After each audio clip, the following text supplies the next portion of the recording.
আলাইকুম গাইস, তো অ্যান্ড্রয়েডের problem solving ভিডিওর এটা আমার দ্বিতীয় লেকচার ভিডিও। আমরা এর আগে ভিডিওতে দেখেছিলাম যদি আমাদের এই অ্যান্ড্রয়েডের ডিজাইন ভিউ শো না করে তাহলে কীভাবে শো করানো যায়। তো এই লেকচার ভিডিওতে আমরা দেখবো যে অটো সাজেশনটাকে কীভাবে আমরা শো করতে পারি। এই যেমন আমি বিইউটি লিখছি, এখানে দেখতে পাচ্ছেন এই যে আমার অটো কারেকশন চলে আসছে। তো জেনারেলি এটা যারা বেসিক নতুন আমরা অ্যান্ড্রয়েড স্টুডিও ইনস্টল করি তাদের জন্য এটা একটা অনেক বড়ই সমস্যা হয়ে দাঁড়ায়। তো চলুন দেখা যায় যদি এভাবে অটো সাজেশন না আসে তাহলে আমরা কি করতে পারি। তো আমি অফ করে দিয়েছি আমার অটো সাজেশন মোড। এবার আমি বিইউটি লিখছি, দেখবেন কোনো সাজেশনই দিবে না। তো সাজেশন যদি না দেয় সর্বপ্রথম আপনারা যেটা করবেন সেটা হচ্ছে বিভিন্ন ধরনের সমস্যার কারণে এইটা দেখাতে পারে। তো আপনারা যেটা করবেন সেটা হচ্ছে প্রথমে এই যে এখান থেকে বিউল্ড থেকে ক্লিন প্রজেক্ট করে নেবেন। যদি ক্লিন প্রজেক্টে কাজ না হয় তাহলে রিবিউল প্রজেক্ট করে নেবেন, অর্থাৎ এই যে বিউল প্রজেক্ট রিবিউল প্রজেক্ট এটা করে নেবেন।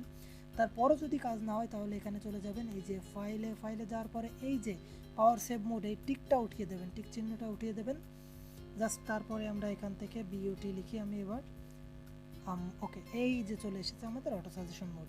তো এই ছিল আজকে লেকচার ভিডিও। পরবর্তী লেকচার ভিডিওতে দেখা হবে নতুন কোনো বিষয় নিয়ে। ততক্ষণ পর্যন্ত ভালো থাকুন, সুস্থ থাকুন, আল্লাহ হাফেজ।